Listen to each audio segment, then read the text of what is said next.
He will leave, we will not. But he said that he would leave. He said that he would leave. He would not stand in September when elections are held. He already said that. No, we need him to leave. We need him to leave immediately. Immediately. What he said yesterday was a joke, was a real joke. We had many demands. He didn't answer any of them. We still have the emergency law. He didn't. We were asking for rewriting the manifesto and change all the corrupted laws.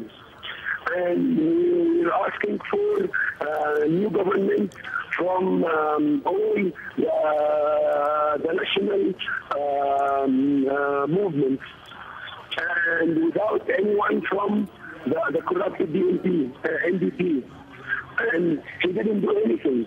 What he said yesterday was not accepted even before 25th of January. And definitely, no one will accept this today. Today, he has to leave immediately, not in September, not in March, immediately. He has to leave immediately. And this is the only way, because this regime is killing his people. This regime is torturing his people, and the Egyptian people will not accept this anymore. Now it's enough. He has to leave. Yeah. Tamr al-Said, are you not afraid that you could be shot? Sorry? Are you not afraid you could be shot where you are? I don't really care. Many of my friends has already have some injuries, and I took many stones in my body. But anyway, I think even if I was shocked in what's going now, it's better than living in a country where the regime is eating us and is killing our freedom. Tamr al-Said, film director and protester, thank you very much. I believe Tamr al-Said was joining us behind the lines, those makeshift barricades that we just saw when the camera zoomed in a few minutes ago, talking about how they would not leave despite the danger, despite the live heavy machine gun fire that we've been hearing since about 0200 hours GMT, about 2.5 hours ago. As we watch these live pictures from Egypt's capital, Cairo, Tahrir Square, known as Liberation Square in English, the cold blue light of dawn begins to shed more light on the aftermath of hours and hours of violence, of running battles, Molotov cocktails, rocks being thrown, machetes being drawn, and then finally that live machine gun fire. Witnesses in Tahrir Square saying that they were fired upon and that there were many unarmed civilians, children, women in the group. We have another of our correspondents standing by, watching all of this. You know, so many times in the last 10 days or so, we've been saying everything is different in Egypt, in Cairo, after yet another dramatic night of events. I guess you could be saying that again as dawn breaks in Cairo.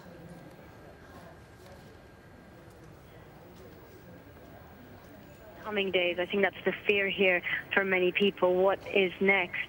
And as you said, the sun is coming up. It's getting lighter by the second. We're about 40 minutes from the lifting of the curfew, which we heard at least last night was going to be lifted at 7 a.m. Cairo time. I'm not sure if that's still the case, but that's the last thing that we did hear, which means that the roads will be easier to move around for those who venture out, for those who want to come. But people are really worried here that will only mean that these clashes will become more intense, that more supporters of Mubarak, as we're calling them, will head towards the square. They've been very clear from the beginning, as I was with them really from 2 p.m. yesterday, and they have said all the way through that they are going to stay and confront the protesters in Tahrir Square until they are all cleared from the square and go home. And it seems that that's exactly what they're doing. They are continuing to fight their battle. The US's top diplomat, Secretary of State Hillary Clinton, has phoned the Egyptian Vice President Omar Suleiman and called the events of the last 24 hours a shocking development after many days of consistently peaceful demonstrations. Can you summarize for us the extent of the shift in American policy on Egypt since all this began?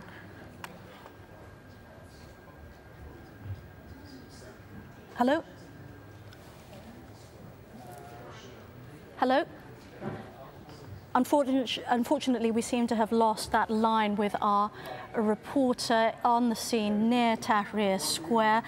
We will, of course, return to more eyewitness accounts of what's going on as soon as we can. For now, we're going to summarize for you what's been going on, giving you a better idea of where, first of all, the violence has broken out in Egypt's capital, looking at this Google map. The focal point, of course, Liberation Square, where pro-democracy supporters and Mubarak supporters have clashed. It's reported 4 people have been killed in the last couple of hours, about a dozen people wounded. A conflicting report says that hundreds of people may have been wounded, but we have yet to verify that. Fighting's also been reported at the Kasr al-Nil bridge. Earlier, there were clashes outside the Egyptian Museum near the square. Loud gunfire was heard in the area and also around the street that you can see there, called Sahel al-Ghelal. Back to live pictures coming from Tahrir Square. In the last half hour or so, we've watched as the sun has risen over Cairo for another day after a dramatic night. As the camera zoomed in to the center, what you're seeing at the center of the screen, what's become apparent is that there are makeshift barricades that have been put up by anti-government protesters who've been holed up in Tahrir Square for the last 10 days or so. They've been behind those barricades. Approaching from the left side of the picture, from that bridge, has been a group of pro-Mubarak supporters armed with Molotov cocktails or homemade fire bombs, which they were throwing from some distance at the anti-government supporters. I mean, this is what we've been seeing for the last 16, 18 hours since yesterday afternoon. But it has gone in waves of violence. We've been seeing incredible scenes as people rode into Tahrir Square mounted on camels and horses. Really violent clashes, running battles between the two rival groups, and then this live gunfire being fired on the demonstrators in Tahrir Square. Really worrying, but when we spoke to witnesses a bit earlier, they said in the center of the square they're quite safe. It's difficult for any gunfire to reach that far into the square, so they were not worried about that. But they were wondering that if the world was watching what was going on, how could this be continuing? How important is it what the international community does at this point is a question that we could now pose to our correspondent. We've got back on the line. As we've been saying, people know they're not on their own in Cairo. They know the glare of international spotlight is on them, but could it make a difference politically to Mubarak, to other forces within the political spectrum? Yeah, I think that the protesters in Tahrir Square have been keeping a very close watch on the international reaction, especially the reaction coming from the United States, and they've been very disappointed when I've spoken to them about the soft stance that the Obama administration has taken so far. Now, just a week ago, we heard Hillary Clinton really, in essence, supporting Mubarak. That slightly changed a little bit more, talking about the will of the people, and now we're hearing hearing a lot stronger words. And I think that people in the square will be very angry that it's taken the deaths of people inside who were protesting for democracy and to get rid of what they are calling a 30-year oppressive police state regime, for the United States to act. I mean, they would have hoped that this moment would have come sooner, and not just sooner really in this revolution, but sooner in time from before. I mean, the U.S. has been a strong supporter of the Mubarak presidency from the beginning of the Obama administration and before, and many people here have always seen that, you know, as really hypocrisy on the part of the U.S. And they will certainly think that these stronger words coming from the White House are a good sign. But I think they will question whether it's too late or not. They will question whether it will make an effect, because right now they are worried about the here and now, this hour, next hour, in the coming hours, in the coming days. That is what they're worried about. In the last few days, you know, we have seen as the demonstrators put up with fewer food supplies, diminishing medical supplies, and tonight we've been hearing this immense difficulty that people have been facing, a horrific night as one described it, with the shots being fired. We know of at least 4 people who've been killed according to reports, and perhaps as many as hundreds injured. How can they cope? Well, I mean, let me just give you a little glimpse into my night and the night of the family that very kindly took me in. You know, just as a tiny example of of people living just on the outskirts of Tahrir Square, nothing like what those protesters inside the square have been experiencing. But just all throughout the night, the whole family were huddled together, hearing the sounds of the gunshots. And about 4 hours ago, we were on the balcony, and we could see the Mubarak supporters putting up a cordon, and what I mean is that they had actually got a billboard, and they had supported it with large pieces of wood, and they had dug that wood into the ground, and then they had got a police lorry, and then also used that to cordon off the rest of the road. They were smashing the lights on the street so that everything went dark. They were covering their faces with balaclavas.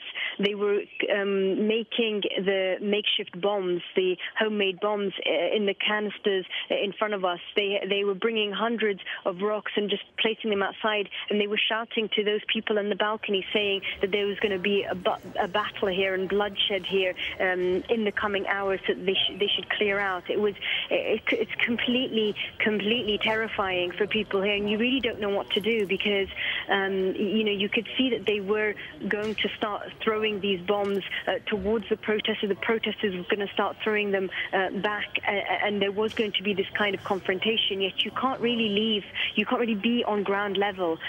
So people really didn't know what to do. They're standing in their balconies, everyone's asking the other person, should we go downstairs, should we try and flee, should we go back into our houses, should we stay on the balcony to know what's going on? There's so little information and so much fear. Thank you very much indeed. We're going to pause for a few minutes from hearing about the situation on the ground in Cairo next to the Liberation Square, which has been focal point, as we've been mentioning, in order to go to the virtual world and find out what's been going on the internet, which was cut off, of course, as we remember, for a while, but now it's back. Nazanin Sadri is at the Egypt desk. She's been monitoring the latest on social media sites. A lot of activity there, Nazanin?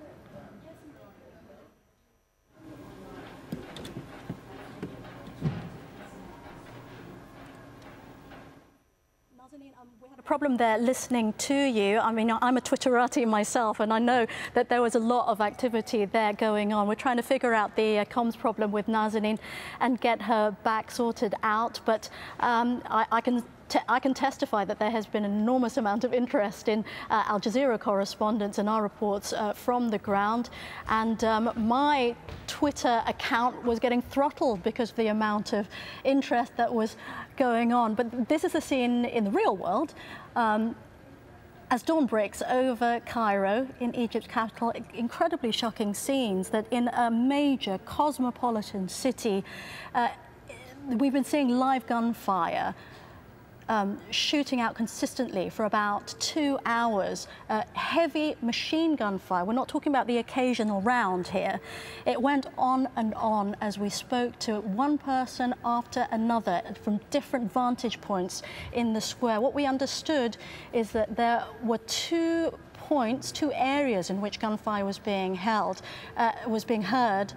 One part in particular that everyone was talking about was the north part, where the Egyptian Museum is. Interestingly, this was being used as a control center for security forces.